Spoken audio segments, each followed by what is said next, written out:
Hello, everyone. You are live with Jonathan Maness, aka the One Leg Bandit. And today I am so very happy. I have Carole Baskin here with me from Big Cat Rescue. And we're going to talk today about just business in general, how things is going, a little bit about grants and back and forth, and just whatever Carole wants to talk about today. So no further ado, I'm going to go ahead and bring her in. Hey, Carole. Hey, all you cool cats and kittens. So happy to be with you, Jonathan, again. Well, thank you so much for taking a little bit of time today. And, I just wanted to catch up with you. It's been a crazy whirlwind here the last 3-4 years. And I just wanted to talk to you and say, how are you doing? What's going on down there at Big Cat Rescue? Well, I'm doing fine and the cats are doing fine, but the business is not doing fine, as probably a lot of businesses in America. We had to close our gates on March the 15th of 2020 due to COVID.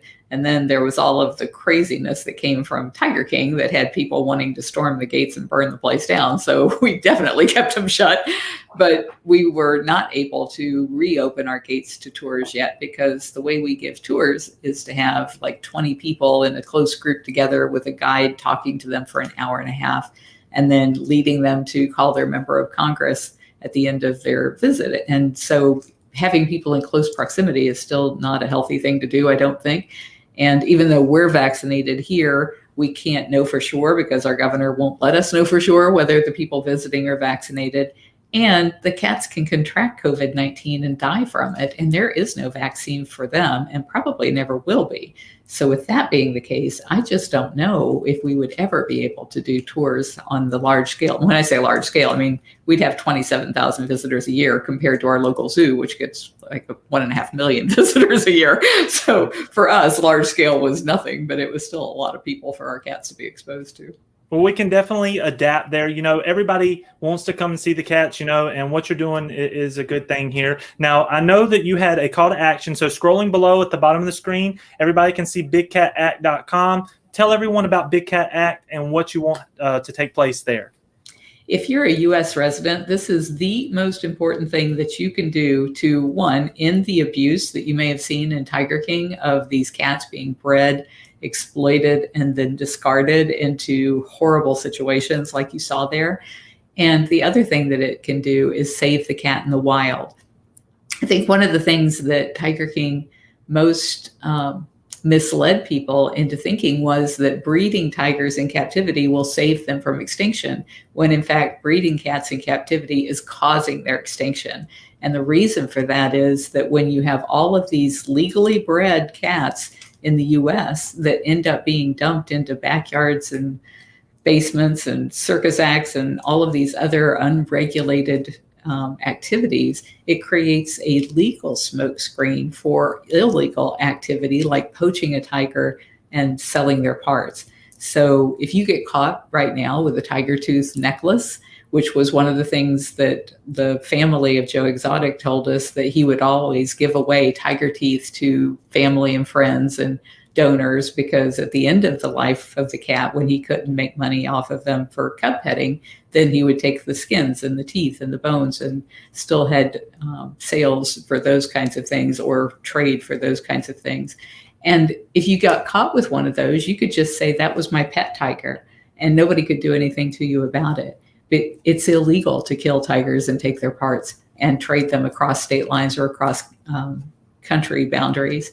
And so if it were illegal to even possess that thing or have a tiger in your possession, then it would come with some serious ramifications, like 5 years in jail and $20,000 fine.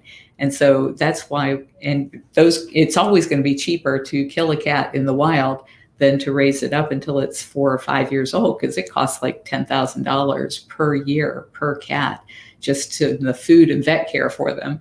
So that $1 bullet going into a tiger in India is a lot cheaper way for the people who want to sell those parts to get a hold of them. And that's why it's putting so much pressure on those animals. So our federal bill, the one that you would be helping here at bigcatact.com, it stops the cub petting. It bans cub petting where you pay to pet a cub, and it phases out private ownership. So people who have them can keep them. They just can't buy or breed more. And it requires that they register them with the government so that we at least know where they are. So you don't have situations like a few weeks ago in Houston with a tiger running loose that nobody knew who it belonged to. Yeah, that was absolutely crazy. Everybody is drawn to tigers. They're absolutely beautiful. I've never owned one, of course. Most people haven't, and that's the way it should be. I mean, it's just nature. You can look at a tiger and know that it doesn't belong in a backyard or somewhere. You have to know what you're doing to handle these type of animals. And I know what you've been trying to do down there for years. We've talked to each other back and forth. Just hard work and dedication is what I'm about, and I know it's what you're about. You've been doing the same thing for a long time now, and it's fighting every day to reach a goal. But we both see eye to eye that the cat should not be discarded like that, and we just got to protect those animals. So I stand with you on that there, Carole. So let's talk a little bit about business. Like you said, nobody can come through there right now at the rescue. What do you foresee the future looking like for you? Smaller groups, video type sharing, more informational sharing? I know that you have a huge following on YouTube and people watching videos, but what do you see the future, the next year looking like for you, per se? Well, I'm hoping in the next 5 years that there won't be a need for a place like Big Cat Rescue, because our federal bill will have passed. The taps will have been turned off as far as hundreds of these cubs ending up in inappropriate situations, and we won't have to rescue big cats anymore. We'll still do bobcat rehab and release, where if a cat comes from the wild, it's legal to fix them up and put them back in the wild. It's not legal to take a cat who was born in a cage and put them back out into the wild. So unfortunately, all of these cats who were born into captivity are doomed to live out their lives there. But most of our cats here at the sanctuary are very old. So I see that whole part of our work here will be phasing out over the next 5 years or so. But in that interim period, you ask about 1 year, what we had started doing before Tiger King, and we really stepped it up after COVID hit, is installing remote controlled cameras. So we have probably a dozen or so cameras at bigcatcams.com. And some of them are manned by explore.org. They have camera operators who are spinning that around the cat's enclosure, zooming in so that you can see what the cats are doing. And then some of them are just stationary, where you can just come by anytime and check out the camera and see what's going on. So we have a whole bunch more, 36 more cameras that we're putting into that system, so that you'll be able to keep an eye on our cats all the time. And it's really cool.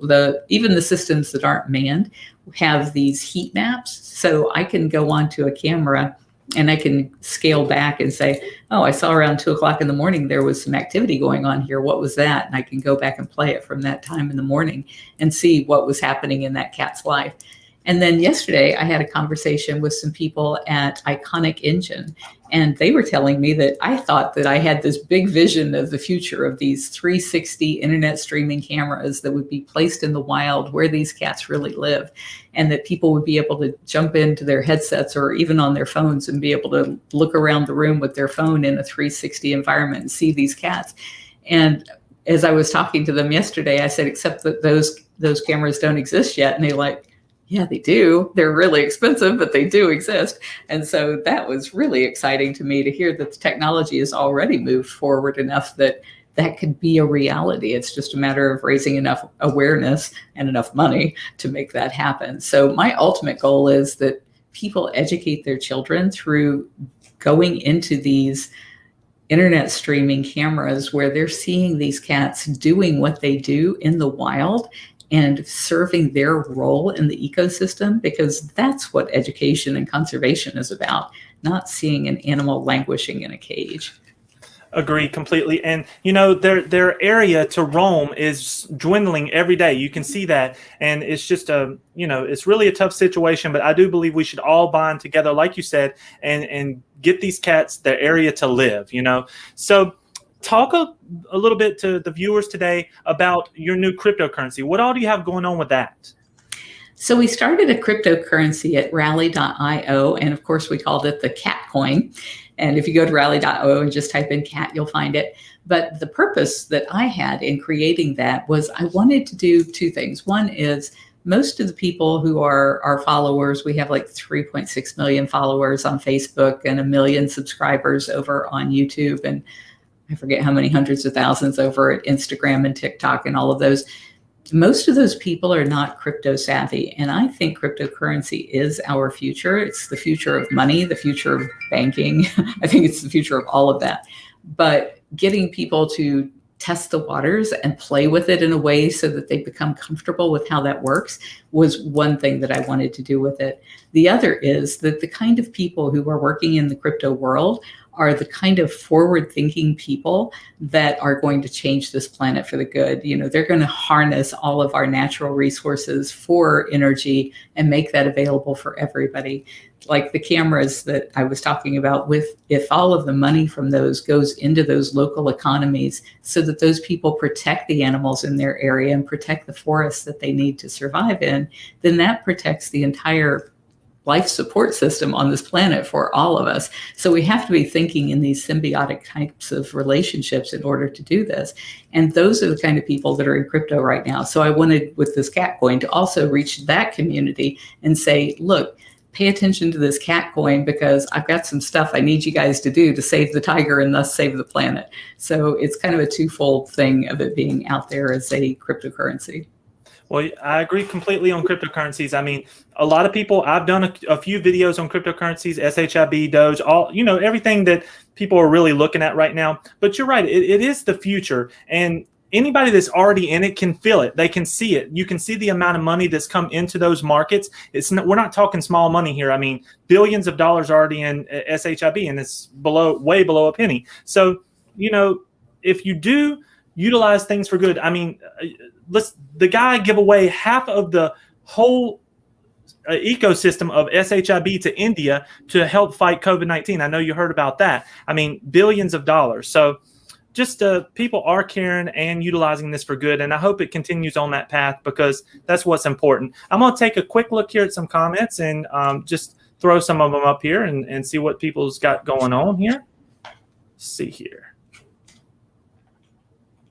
All right. So Ryan here says, to be honest, no one should have animals in captivity, you know, just normal things like that. Just I agree, Ryan. I absolutely agree. They do not belong in cages. And unfortunately, the narrative in Tiger King was letting the animal abusers say she wants to have all the tigers in the cages and she wants to be the last person with cats. And I'm like, no, I don't want any cats in cages. And so I really, you know, I regret that most people came away from that thinking that I approve of having cats in cages. I don't. It's just there's no place for the cats who are in cages currently to go because it's not legal to set them free. So they have to have a safe place where they're not going to be bred for more cats in cages. And that would be a legitimate sanctuary. Legitimate sanctuaries don't buy, breed, sell. They don't allow public contact. Right. It's just all about just protecting the cat, period. And I understand that. So let's talk a little bit more about what your day looks like now. I mean, without the people coming there, how does your day, progress from when you wake up to the end of the day? What's going on there? It was kind of weird at first because the way our days would typically happen before COVID-19 is we would have all of the keepers that come in that do the feeding in the morning arrive about 7:30 in the morning. And all of those people are volunteers. And so the good thing about the impact of COVID on our business is we had to let go half of our staff. We had about 22 people on staff, but the only paid staff were administrative jobs like outreach to communities or thanking our donors or, pencil pushing kind of things. All of the animal care has been done by volunteers. So people had even more time to volunteer during COVID-19. And so the animal care has always stayed the same. But typically they come in around 7:30, they start feeding the cats, and then they go back out a couple hours later and they pick up whatever the cats didn't eat. They wash the water bowls, they clean the cages. And then there would be a tour each day on the weekdays at 3 p.m. And it would go for an hour and a half. And then because we always rescue the oldest and the sickest of the cats because we have 2 hospitals, actually 3 hospitals now on site. And so we have the kind of support care here with people willing to come in and make sure those cats take their meds twice a day and all of that. So anyway, evening meds and snacks would be about 4 p.m. And then usually by 6 o'clock p.m. each day, the sanctuary closes. And then on the weekends, we would have 3 tours on each of those days. But it was really weird after COVID-19, after we shut the gates, to not have that 3 p.m. tour or to not have on the weekends, not having people on the tours then, the 3 different tours that we did then. And it just felt like it was so much quieter. And so one of the things that, I mean, we always felt like the limited amount of people that our cats would see was enrichment for them, because otherwise they're just bored out of their minds all day. So at least they'd see some people walk by and they could stalk their children and stuff like that. And now they weren't getting that. So our volunteers have had to really step up the enrichment that they make for the cats and hand out.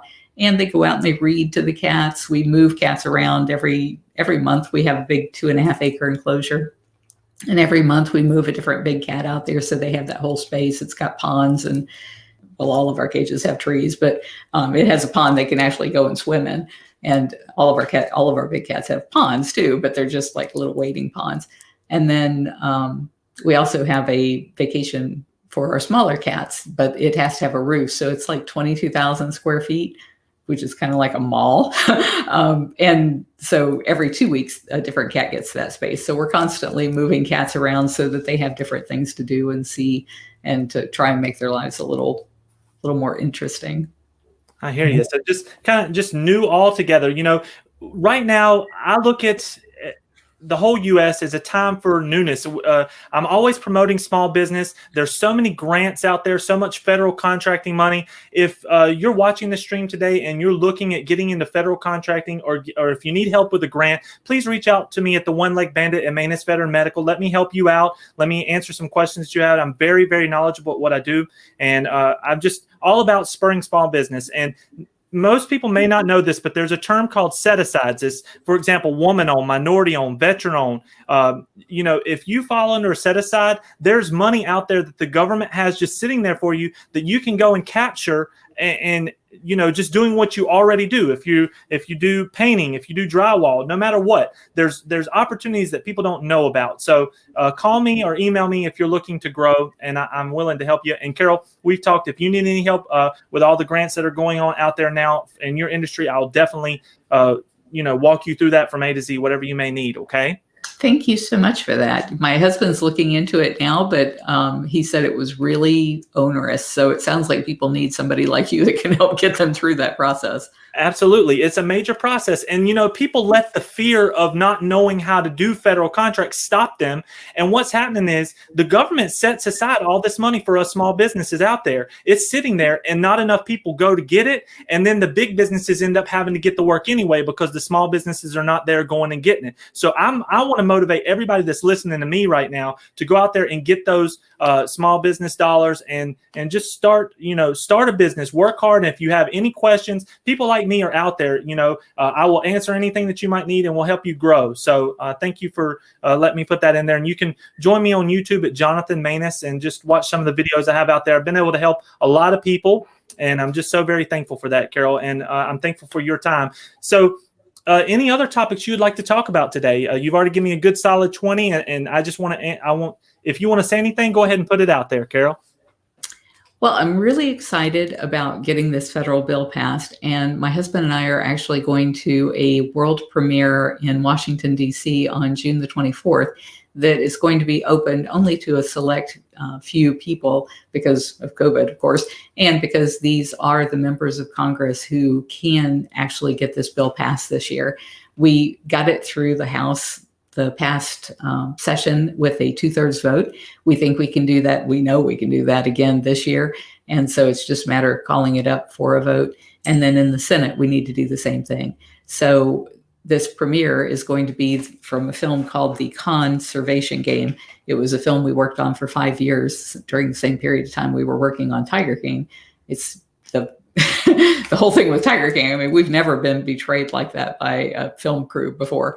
And all of the other films we were working on during that period of time turned out to be really good films that were about the issues about protecting the tigers in the wild and protecting tigers in captivity. But The Conservation Game actually talks about how this whole problem started.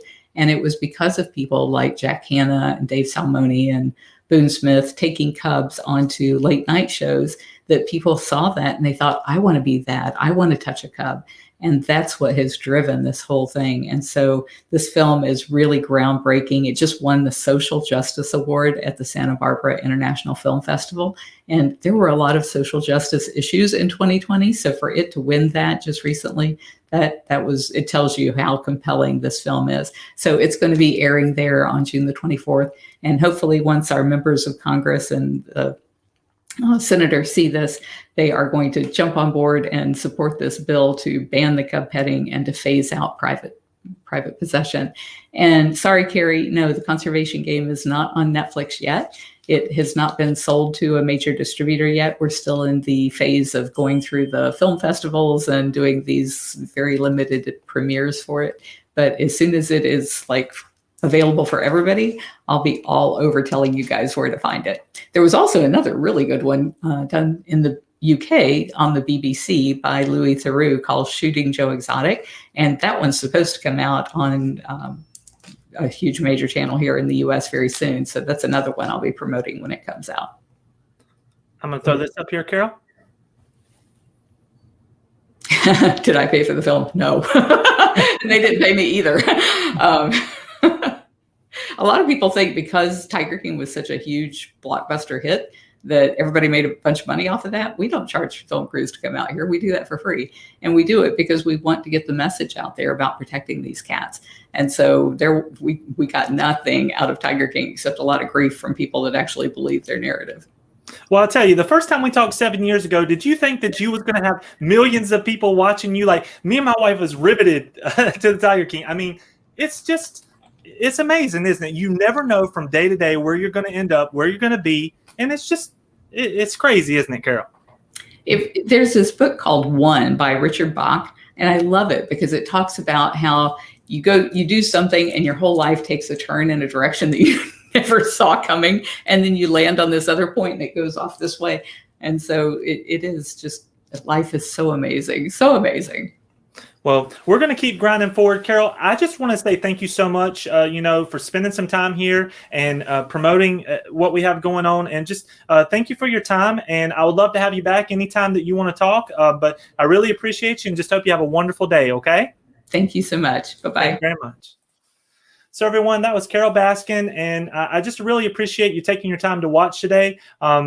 She didn't have to take her time to spend with me, the one-leg bandit, but she did, and I just am very thankful. And again, anyone watching Maness Veteran Medical, what we do is we bring the highest quality products to the VA and to the DoD. I'm an amputee veteran myself, and I love what I do. Just have been able to create such a network, and I'm getting the top quality products out there to the VA and DoD. You used to have to wait 5 years to get some of the cutting edge technology, and by utilizing an SDVOSB like myself, we're able to get these top quality products out there much, much quicker. So if anybody needs a partner, you can reach out to me, or if you have questions about federal contracting or grants, just reach out. That's just that's what I do. Got this one guy on here. He's bashing me right now. Look, I don't have anything to do with all that other stuff. I'm just sitting here letting everyone know what's going on as of today. So I'm an amputee veteran, and I don't have anything to do with that. So thank you for the chat and your attention, but I don't know exactly what all you're talking about. So thank you. Anybody needs me, I'm at the One Leg Bandit at ManessVeteranMedical.com. Just email me, or you can call me anytime, 833-367-6778. I hope y'all have a wonderful day, and I'll talk to you next week. Thank you.